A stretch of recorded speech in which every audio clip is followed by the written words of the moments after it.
Welcome to the deep dive. Today, we're tackling something fundamental, a force that really shapes our lives, often without us even noticing it. Fear. Primal stuff. Yeah, exactly. We're going to explore its ancient origins, how it started, and why it still has such a grip on us today.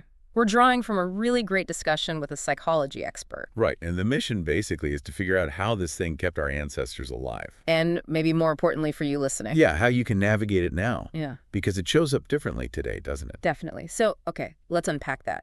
Early humans. Fear wasn't just like an unpleasant feeling for them. Oh, absolutely not. It was essential, non-negotiable for survival. Think about the world they lived in. Predators, danger everywhere, uncertainty. Right, constant threat. Exactly. So fear was like their built-in danger detector. Constantly scanning, it wasn't optional. A jolt of fear that meant act now. Escape, defend yourself, whatever it took. Precisely. That was often the only thing that saved them. It's pure biology, honed over countless generations. So you get that image, someone hears a twig snap and boom, they're gone or frozen. That instant reaction. That's the fear response kicking in. You get adrenaline, senses heighten, muscles tense up. It's a whole physiological cascade. All designed for speed. Absolutely. For incredibly fast, instinctive reactions. Forget rational thought in that moment. It's pure survival instinct taking over. Gave them a critical edge. And it wasn't just individuals, right? You mentioned groups. How did that work? Well, fear could be a powerful social signal, too. Yeah. Think about a warning cry. Ah, okay. Yeah. One person senses danger, warns the others. Exactly. Puts the whole group on high alert instantly. They could coordinate, defend together, or make a run for it as a unit. It amplified the survival benefit massively. Okay, so fast forward to now. Here's where it gets, complicated, I guess. We mostly don't live in that world anymore. No saber-toothed tigers on the commute, usually. Right, for most of us anyway. So how has our brain, this ancient piece of kit, adapted? Or hasn't it? That's the crux of it, isn't it? Our world changed incredibly fast, technologically, socially, but brain evolution, that's slow. Really slow. So the old machinery's still running. Very much so. Especially the threat detection parts. Think about the amygdala, that's your brain's little fear hub. It reacts to perceived threats. But here's the thing. It doesn't always differentiate much between a real physical threat, like that tiger, and, say, the stress of giving a presentation or having a difficult conversation. The perceived threat triggers a similar response. Wait, so you're saying that same feeling, heart-pounding, sweaty palms that can happen whether you're actually in danger or just, anxious about something at work? That's exactly it. Evolutionarily, the amygdala's motto was, better safe than sorry. Mistaking a stick for a snake was safer than mistaking a snake for a stick. Makes sense for survival back then. Totally invaluable. But now, that hair trigger can mean we have these. Well, they feel like huge reactions to things that aren't actually life-threatening. The alarm system is just super sensitive. Okay, so that leads straight into this shift, doesn't it? The nature of what we fear has changed. It's less physical. And more psychological, yeah. The expert we listened to really highlighted this. Fear of failure, fear of rejection. Fear of the unknown, things not working out. Exactly. Social anxieties, worries about performance, what people think. It feels like the main threats for many people are now internal. Yeah. Inside our own heads. It's a really interesting way to frame it. The battleground moved inward. Yeah.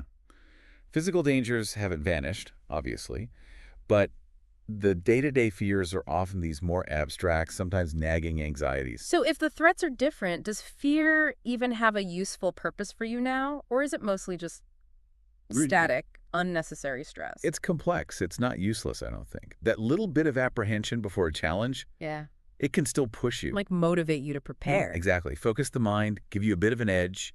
And sometimes fear can be a gut feeling, guiding you away from genuinely bad situations or relationships, protecting your emotional well-being. It's like an internal compass. But sometimes that compass needle spins like crazy. Yeah, right. Or points completely the wrong way. Right, like that pre-presentation anxiety you mentioned. A little bit helps you rehearse, maybe. Too much, and you just freeze up or avoid it altogether. Precisely. When the fear gets excessive or totally irrational, when the feeling is way out of proportion to the actual risk, that's when it becomes limiting. And that seems common now. Those fears you listed, failure, rejection, they aren't going to kill you. Not physically, no. But they can absolutely hold you back from taking chances, from connecting with people, from living fully. It's like that alarm system's just jammed on blaring even when the coast is clear. Or ancient wiring misinterpreting modern life as constant emergencies. Kinda, yeah. So the big question then, what can you do? If you recognize this is happening, how do you manage it? The expert talked about awareness, coping strategies. Yes, awareness is step one, absolutely crucial. Just noticing when you feel afraid and trying to understand why, what triggered it, what thoughts are swirling around. Like stepping back and observing it. Exactly. And then asking yourself honestly, is this fear proportionate? Is this a real present danger, or is it? Well, is it maybe an old habit, a learned response, a limiting belief kicking in? That idea of a false alarm really resonates, thinking, okay, my body's reacting like it's an emergency, but maybe it isn't. That's a powerful reframe. Because your brain is wired for vigilance, sometimes too much vigilance. Recognizing a potential false alarm gives you that crucial pause. A moment to choose your response. Yes. Moment to breathe, assess rationally, and then consciously decide how to act, rather than just reacting automatically. Maybe it means challenging the fearful thoughts. Maybe it means taking a small step towards the thing you fear in a controlled way. So it's about consciously overriding that initial panic sometimes. The expert used the phrase reprogramming your mind. What does that actually mean practically? How do you do that? Reprogramming sounds maybe more technical than it is.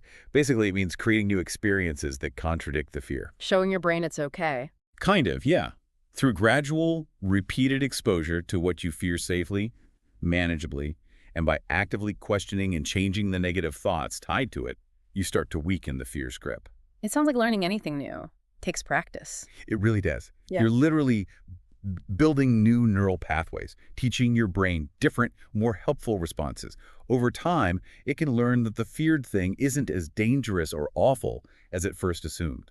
Okay, so wrapping this up. The key takeaway for you listening seems to be that fear, this ancient survival tool, doesn't have to run your modern life on autopilot. Right. It's deeply ingrained, yes, but you can understand it, you can see where it comes from, spot its triggers in your own life. And learn ways to manage it. So that primal need for physical safety, that whole system has evolved into something more psychological now. A much more nuanced experience. And the crucial part is you can learn to navigate it with more awareness, more control. Understanding those evolutionary roots gives you perspective. A really powerful perspective. It helps you start telling the difference between, a genuine 5-alarm fire that needs action. And those echoes from the past, those outdated alarms that just hold you back. Exactly. And that awareness, that distinction, that's what empowers you to maybe step out of your comfort zone, face challenges, and push past limits that are often just fear in disguise. So here's something to think about. How could really understanding the ancient origins of your own fears help you tell the difference between a real threat and just an old echo? And how could that insight free you up to grow, to challenge yourself in ways you maybe haven't dared to before?